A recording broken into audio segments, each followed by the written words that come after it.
হয় নমস্কাৰ মোৰ চেনেললৈ আপোনালোকৰ স্বাগতম আৰু আজি মই ITI ৰেডি আৰু এক্সপেক্টেড কাট অফ ITI আৰু 8 লেভেলৰ যিটো এক্সপেক্টেড কাট অফ আছে সেইখন লৈ মই সাজু হৈছোঁ আপোনালোকৰ আগত আৰু যদি ভাল লাগে মই যদিও প্ৰফেশ্যনেল ভিডিঅ' ক্ৰিয়েটৰ নহয় যদি ভাল লাগে মোক এটা লাইক কৰি দিব আৰু যদি কিবা ভুল হৈছে মোক মতামত জনাব কমেণ্টছ কৰিব আৰু যদি ভাল লাগে তেতিয়াহে ছাবস্ক্ৰাইব কৰিব আৰু যদি তেতিয়াহে মই আগুৱাই যাব পাৰিম হয় নাই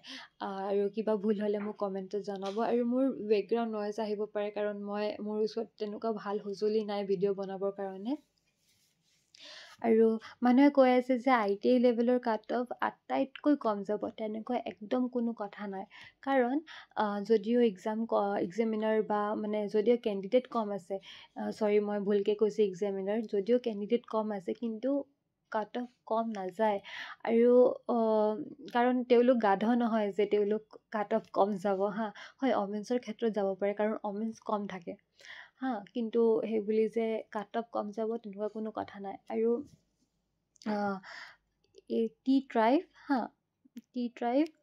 ST হিলছ আৰু SC অমেন্স SC মই চিয়'ৰ কোৱা নাই কিন্তু টি ট্ৰাইব আৰু ST হিলছৰ এই দুটা SC গেৰেণ্টি নাই এই দুটা ST টাইপ আৰু ST হিলছৰ এই দুটাৰ অমেন্সৰ অল হ'ব পাৰে ITIৰ ক্ষেত্ৰত কৈছোঁ দেই আৰু আপোনালোকে যদি ভাবে যে 8 লেভেলৰ কোনোবাই যদি কৈছে মই কোনোবাই কাৰোবাৰ পৰা আপুনি ভাবিছে যে 110 পাইছে কোনোবাই আৰু কমকৈও কৈছে জেনেৰেল কাষ্টত যদি আপুনি 60+ পাইছে আপুনি যদি জেনেৰেল কাষ্টৰ 8 লেভেলৰ 85ৰ তলত পাইছে তেনেহ'লে আপোনালোকে যদি 70ৰ তলত পাইছে আপোনালোকে জেনেৰেল কাষ্ট 8 লেভেলৰ মোক ক্ষমা কৰিব আপোনালোকে বেলেগ এক্সামৰ প্ৰিপাৰেশ্যন কৰক কাৰণ 8 লেভেলৰ ইমানো কম নাযায় বেছিভাগ ষ্টুডেণ্টে মানে যিখিনি 10 লেভেলৰ আছিলে 10 ক্লাছ 10 এক্সাম দিয়াখিনি মানুহে এইটো এক্সামত দিছে 8 লেভেলৰ এক্সাম দিছে আৰু এটা কথা কৈ দিওঁ আগৰবাৰ কিমান গৈছে 79 জেনেৰেল কাষ্টৰ 79 জেনেৰেল অমেন্সৰ 66 79 যদি এটা এক্সামত কিমান গৈছে 79 135ৰ মাজত 135ৰ মাজত মাইনাছ কৰকচোন 79 তেওঁ 56টা কুৱেশ্যন এৰি আহিছে আৰু মন কৰিব এটা এক্সামত যেতিয়া নেগেটিভ মাৰ্কিং নাথাকে ন তেতিয়া কোনো মানুহে মানে কুৱেশ্যন এৰি নাহে প্ৰতিটো কুৱেশ্যন কৰি আহে তেওঁ 56টা ৰং কৰি আহিছে 56ৰ লগত আপুনি 0.25 ইণ্টু কৰক 14 এতিয়া 79ৰ পৰা 14 মাইনাছ কৰকচোন 79ৰ পৰা 14 মাইনাছ কৰিলে আমি 65 পাওঁ তাৰ মানে এইবাৰ কাট অফ তেওঁ এইবাৰ এক্সাম দিয়া হ'লে 65 পালে হয় তেওঁ হয় নাই আৰু SC কাষ্টৰ 68 SC অমেন্সৰ 59 ST প্লেইনৰ 65 আৰু এটা মানুহে আপোনাৰ লাইফতো চাগে আপোনাৰ ফ্ৰেণ্ড আছে তেওঁলোকে চাগে আপোনাক কৈছে মোৰ এক্সাম ইমান ভাল হৈছে নহয় পানীৰ নিচিনা এক্সাম হৈছে মই ফালি দিছোঁ আৰু কিছুমান মানুহে ক'ব কি প্ৰিপাৰেশ্যন কৰি আছ ইমান ইজি কুৱেশ্যন অহাৰ পিছতো যদি তই কৰিব নোৱাৰ মানুহে মুখত কোৱা বাহিৰত কোৱা আৰু এক্সাম হলত বহি এক্সাম দিয়াৰ মাজত ডিফাৰেণ্ট আছে মই নিজেও ভুল কৰি আহিছোঁ গম পাইনে মই 10 লেভেলৰ এক্সাম দিছোঁ তাত মই 12 লেভেলৰ কথা বাদ দিয়ক মই 10 লেভেলৰ কথা কৈ আছোঁ 10 লেভেলত মই কি কৰিছোঁ LCMৰ মেথছ আছিলে এনচাৰ হ'ব 6 মই কি দি আহিছোঁ গম পাইনে মই 8 দি আহিছোঁ মুখত কোৱা আৰু নিজে কৰাৰ মাজত ডিফাৰেঞ্চ আছে তো মানুহে কি কৈছে আপুনি মনত নাৰাখিব মনত নথ'ব মানে আৰু মানুহে ক'বই এতিয়া আপুনি চাকৰি পালে যদি আপুনি ছাকচেছ হয় ন আপোনাৰ ছাকচেছ ষ্টৰি শুনিব আহিব যেতিয়া আপুনি ফেইলৰ হ'ব ন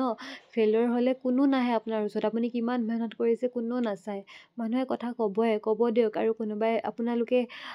ইউটিউব চেনেলখিনিৰ মানে ইউটিউব চেনেল চালে গম পায় যে ইউটিউব চেনেলকেইটাৰ তলত মানে ইমান মানুহে কৈছে মই ছাৰ SC কাষ্টৰ হয় মই ST কাষ্টৰ হয় মই 79 80 পাইছোঁ বা মই 110 পাইছোঁ মোৰ চিলেকশ্যন হ'বনে মানে আপোনালোকে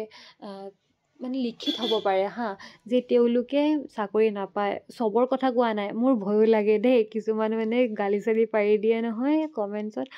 মই চবকে কোৱা নাই বাৰু কিছুমান থাকে আৰু মানে হা যে এনে কৈ দিয়ে মানে এনে কৈ দিয়ে এনে পলছত ক্লিক কৰি দিয়ে তেওঁলোকে মানে আৰু যোনে চাকৰি পায় ন মনে মনে থাকে তেওঁ চিঞৰি নাথাকে আৰু তেওঁলোকে মানে ইমান 100% নাথাকে যে তেওঁলোকে পাব তেওঁলোকৰ যে চিলেবাছ থাকে 100% কমপ্লিট নহয় তেওঁলোকৰ চিলেবাছ আৰু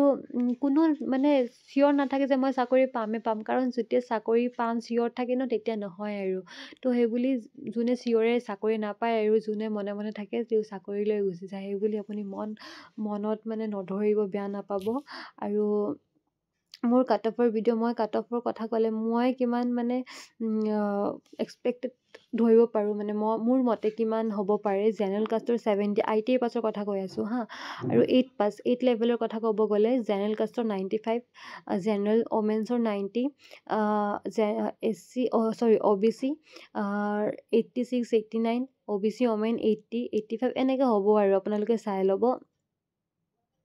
আৰু ITIৰ ক্ষেত্ৰত ইমানো কম নাযায় জেনেৰেলৰ 70 জেনেৰেল ওমেন্সৰ 60 65 কাৰণ জেনেৰেল আৰু OBC MOBCৰ কাট অফ হাই যাব কাৰণ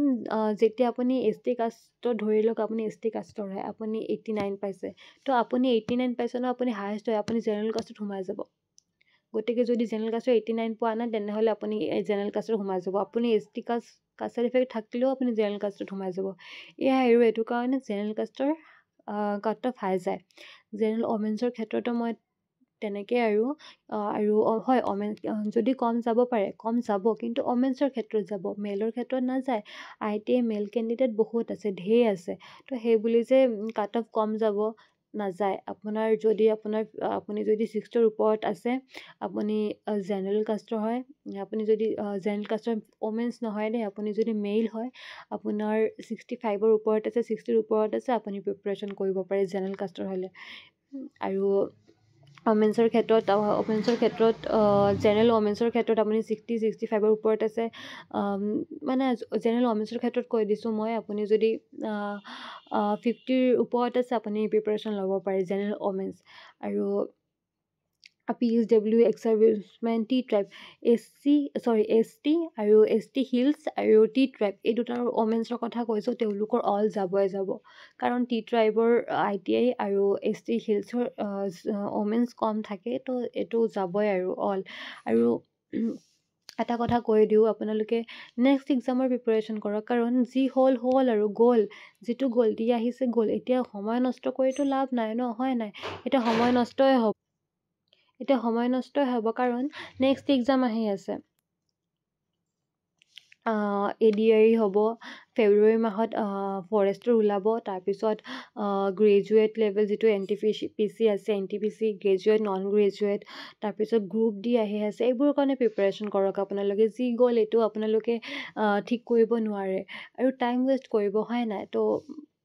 ভিউজৰ কাৰণে যোনে যি পাৰে ভিডিঅ' বনাই দিছে আৰু সেইবুলি আপোনালোকে চাই থাকিব নিজৰ